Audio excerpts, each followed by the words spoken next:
اسلامی بینک ایک بہت بڑا دھوکہ ہے، یہ اسی کنونشنل بینکنگ کی اسلامی شکل ہے۔ یہ ایسے ہی اسلامی شکل ہے جیسے ہم پاکستانیوں نے اپنے ملک کا نام رکھا ہوا ہے اسلامی بھی اور جمہوری بھی، لیکن نہ اسلام کا سیاسی نظام، نہ اسلام کا معاشی نظام، نہ انسانی حقوق کی ادائیگی کا کوئی عمل، اور اسلام کا لیبل ہم نے اس پر چسپاں کیا ہوا ہے۔ تو ایسے ہی اسلامی بینکنگ کا ایک لیبل چپکا ہوا ہے، اور اس پر ایک تفصیلی مکالمہ، مباحثہ، کتابیں، لٹریچر موجود ہیں کہ آئینی اور قانونی طور پر، ٹیکنیکلی طور پر یہ بات ممکن ہی نہیں۔ یہ سودا سمایا تھا جناب ضیاء الحق صاحب کے دور میں کہ جی اسلامی بینکاری ہونی چاہیے، اور جب ان کے دماغ میں یہ خیال آیا تھا تو انہوں نے 2 کمیٹیاں بنائی تھیں 1985 میں۔ ایک علماء کی کمیٹی بنائی تھی جس کے سربراہ مفتی تقی عثمانی صاحب تھے،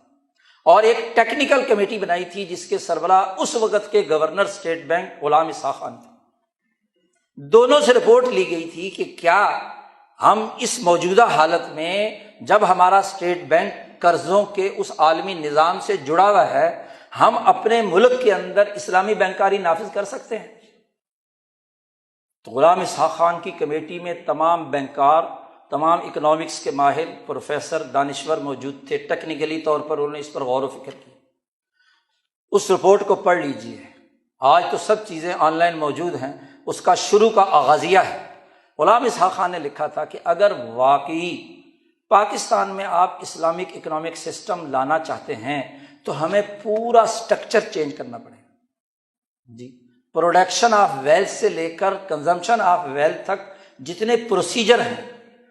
وہ دین کے کانسیپٹ پر لانے پڑیں گے، اور اس کے لیے ہمارے اسٹیٹ بینک کو ورلڈ بینک سے علیحدگی اختیار کرنی ہوگی، IMF سے علیحدگی اختیار کرنی ہوگی، اپنا معاشی اور اکنامک سسٹم ڈیولپ کرنا ہوگا۔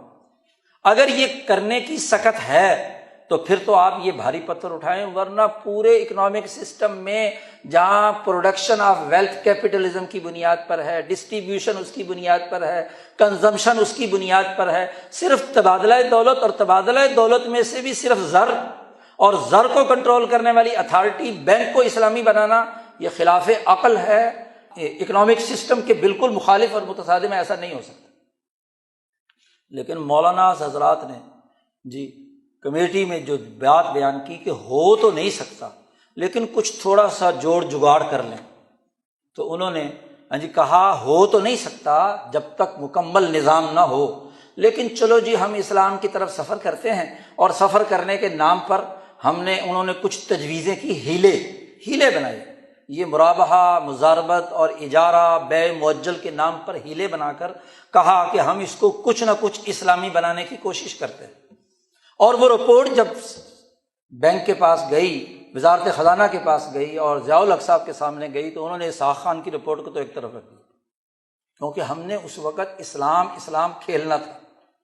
افغانستان کی لڑائی ہو رہی تھی، وہاں ہمیں ضرورت تھی امریکہ کے مقاصد کو پورا کرنے کے لیے روس کے مقابلے میں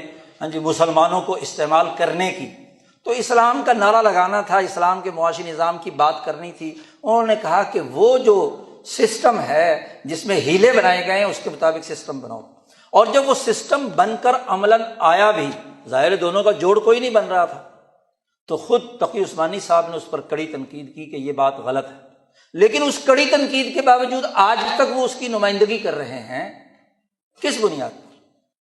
تو بات یہ ہے کہ اسلامی بینکنگ ہو یا کنونشنل بینکنگ ہو، دونوں کی دونوں دراصل اس عالمی قرضوں کی معیشت کے نظام کے ساتھ وابستہ ہے۔ تو اسلام کے ساتھ تو کم از کم مذاق نہ کیا جائے۔ اگر ہم اتنی جرأت نہیں رکھتے کہ اپنا نظام اسلام کی اساس پر بنائیں، تو کم از کم اسلام سے مذاق کرنا تو چھوڑ دیں۔ اسلام کے نام پر ہم بینکنگ کی وجہ سے سادہ مسلمانوں کو بے وقوف بنائیں، اور کام وہی کریں جو روایتی بینکنگ کر رہے ہیں، کام وہی کریں قرضوں کو سود پر چڑھانے کا، اس کا نام بدل لیا جائے۔ نبی اکرم صلی اللہ علیہ وسلم نے فرمایا تھا کہ آخر زمانے میں ایسے لوگ ہوں گے کہ جو سود کو جائز بنانے کے ہیلے کریں گے، اور ان ہیلوں کے ذریعے سے لوگوں کو بے وقوف بنائیں گے۔ آج یہ کام ہمارے ساتھ پچھلے 75 سال سے ہو رہا ہے۔ ہمیں علمی طور پر اگر ہم واقعی اسلامی نظام کی طرف آنا چاہتے ہیں تو اس کے بنیادی پرنسپلز اختیار کرنے ہوں گے، اور نہیں تو ہم علمی دنیا میں بطور تھیری کے تو اس کو سمجھیں، ٹھیک ہے ہم میں سے ہر آدمی یہ تبدیلی نہیں کر سکتا، لیکن علمی دنیا میں مکالمہ تو ہو، اسلام کا ایک مکمل اکنامک سسٹم تو ہمارے سامنے آئے، پوائنٹ آف ویو تو واضح ہو، اس کی اساس پر ہم کوئی نظریہ تو رکھیں، اسلام کے ساتھ کھلواڑ اور مذاق نہ کریں۔ آج ضرورت ہے کہ ہم دین اسلام کی بنیادی اساسی تعلیمات جو